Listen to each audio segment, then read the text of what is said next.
I'm talking about being an uglified black girl in corporate America, and there's white women in my comments saying that we are the same. And then, in my response to calling out the fact that we are not the same, say that I am trying to invalidate people who aren't black, everybody who isn't black. I'm trying to invalidate why I'm speaking on my lived experience, my very specific lived experience that I referenced yesterday, where thousands of people liked and thousands of people watched, and plenty of black women resonated. But somehow, this white woman has to have the gall to be angry with me for not centering the sameness and the likeness of me and white women while I'm talking about a very specific. And this is why my frustration with integration, because we have never been properly integrated as a company. This is a failed integration experiment, and it always has been. Because if you cannot recognize the differences in me, then you cannot properly perceive me. And if I know for a fact that you can't properly perceive me, I know that I cannot trust you.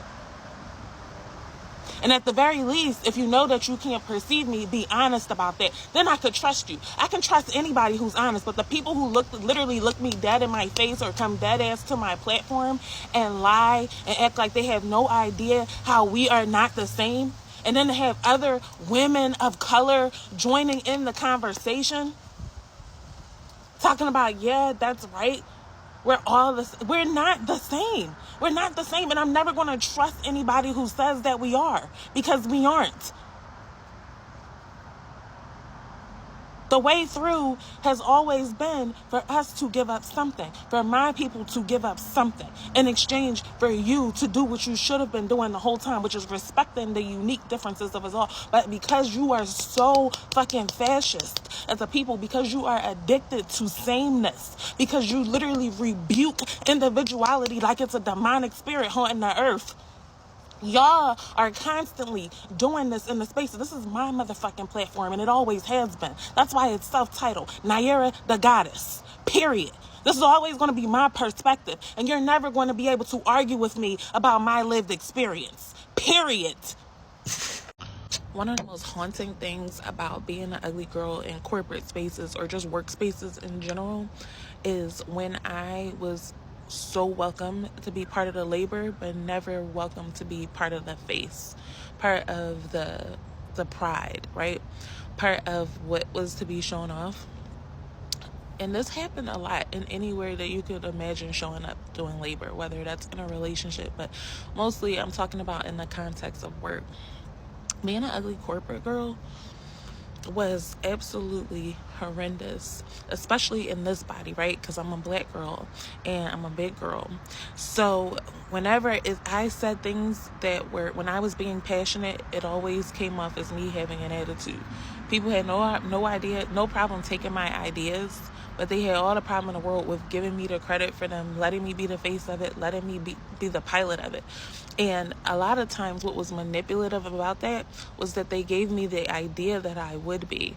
It would be, oh, because once you close this, that's going to set you up for X, Y, Z. Kind of like dangling a carrot in front of me. However, much like the relationships that I was in prior with men and women, the people that I was with had no intention on being committed to me or me being of mutual benefit to my labor.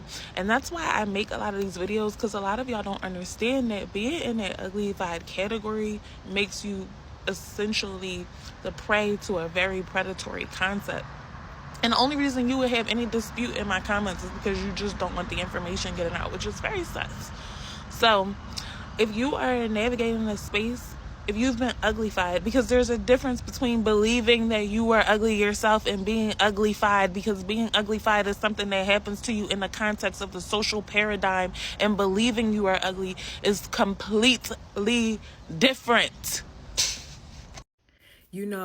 It's truly offensive to me that a lot of you all were invalidating my story. What inspired me to create that video on pretty girl privilege versus ugly girl privilege was because I had a conversation with my followers. For you all who are new, hello. I had a conversation I was going on live with my followers, and they asked me why I was gone for so long. Well, one of the reasons why I was gone for so long was because I was too busy trying to heal. Because I was mad as hell. Because I couldn't understand what the fuck was going on.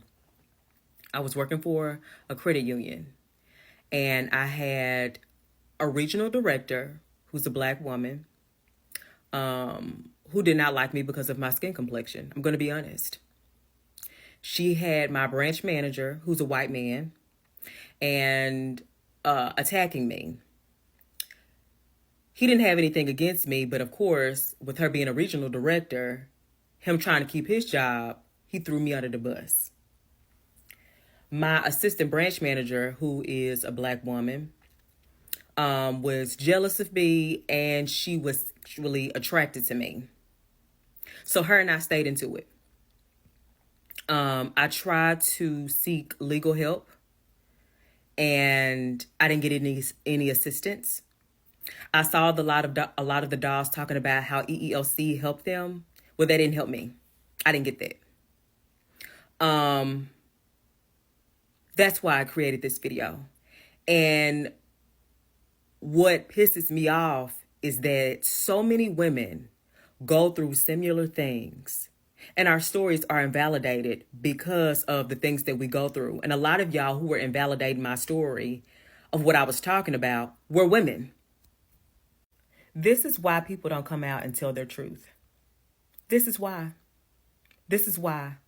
But I speak for all of us. Because now, since I'm a liar, I'm going on a Kanye West rampage. Yes, I am. Thank you. Thank you all so much for calling me a liar and how this doesn't exist. I appreciate you very much because I'm getting ready to go the fuck off. Thank you. And for my followers who actually listen to me during my live, I appreciate you so much. I really needed to let that out. And for the dolls who were asking me about my lip combination, that will be posted. And after I get done going off, as a matter of fact, I'm going to be talking about this shit for a whole motherfucking week. Thank you. Thank you for pissing me the fuck off. Oh, y'all collard green, neck bone, southern comfort drinking motherfuckers got me fucked up. But I appreciate you because it shows your insecurities. You all are the ones I was talking about. Yeah, and see, there's an old saying, a hit dog gon' holler. And if the shoe fit, wear it. Yeah. And let me just say this. One of the best things you can do as a woman of color working in corporate is learning how to cry at work. Okay? I had a one-to-one the other day and she had all these pent-up feelings and she was like, no one at work seems to know I'm frustrated. I show up every day. And I said, no one's taking you seriously because you're not crying. You need to learn to cry. For me, at my previous job, HR was not hearing me until I cried. Yeah? Once those tears came out, that's when stuff started to shake. Of course, this is nuanced. So when you're being bullied and things like that, I've done a video about bullying, but learn to cry. I feel like more often than not, women of color, black women, whatever, we're taught to be strong and, be brave and confident. No, learn to cry. People always assume that we're so strong and we're going to hold it down. That's why no one takes us seriously. Cry. When you cry, make sure there's witnesses. Go to the toilet, come back with your makeup messed up. People will leave you alone. Unfortunately, emotions have to be shown for you to be taken seriously. As a protected statistic, so say you are a woman, you're black, you're brown, you're whatever, your tears, and it's by someone who's the opposite gender, a different type of race, which may not be necessarily a minority, is going to move some things. So for my girls out there, please learn to cry, show your emotions, have things on record. I wish I started doing this sooner. I used to be so strong and so brave, but no. Learn to cry, okay? Cry on cue, show your emotions, make sure people have seen you're upset and you've cried so you have a case. I hope that helps. This is something I wanted to talk about on here anyways, so I'm glad you brought it up.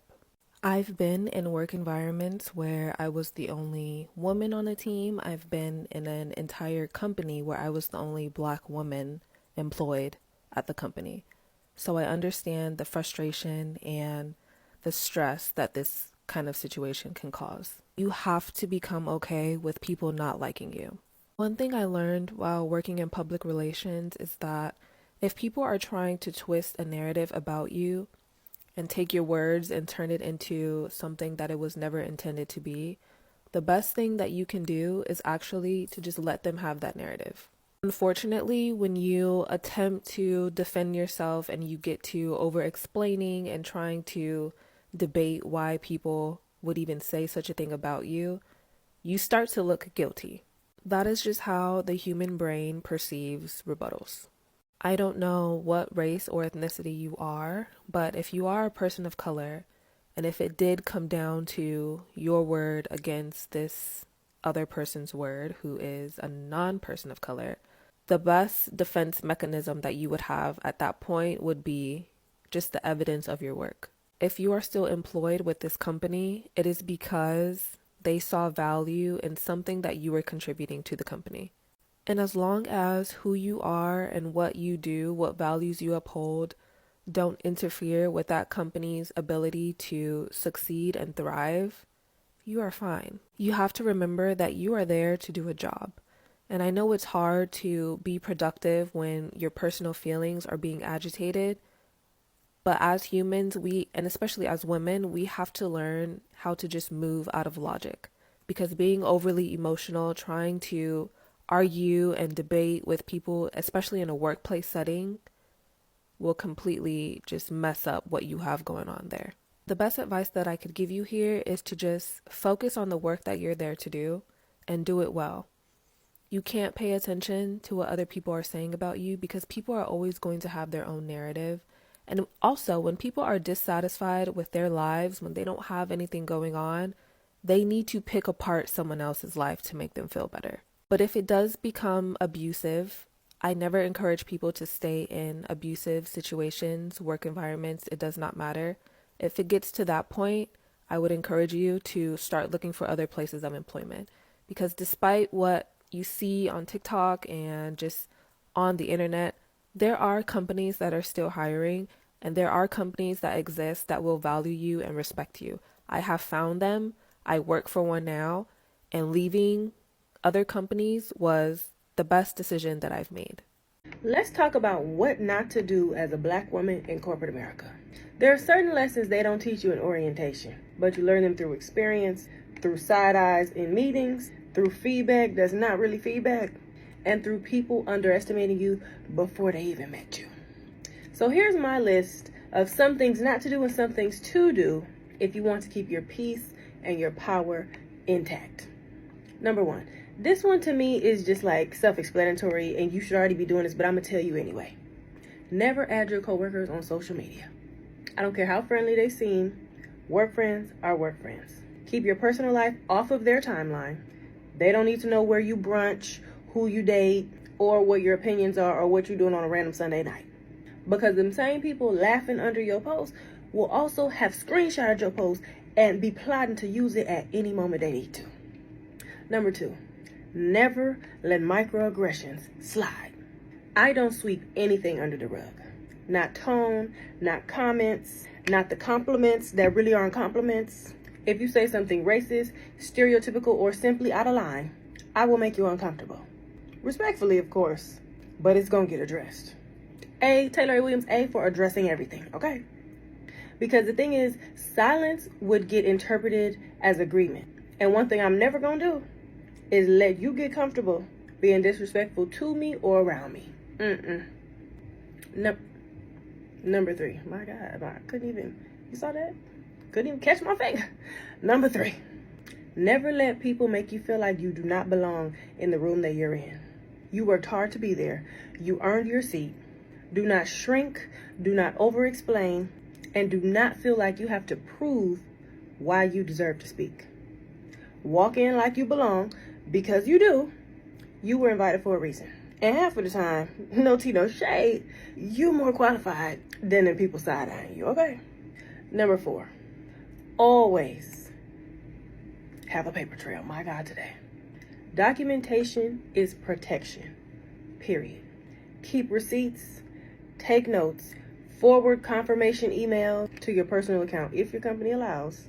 Because when things go left, and in corporate America, sometimes they do, you will be glad you had timestamps screenshots, and facts. What my girl from Salt Lake City say? Receipts, proof, timeline, screenshots, in everything. Because your word alone won't always be enough. But guess what? Them receipts, that proof, it's gonna speak loud.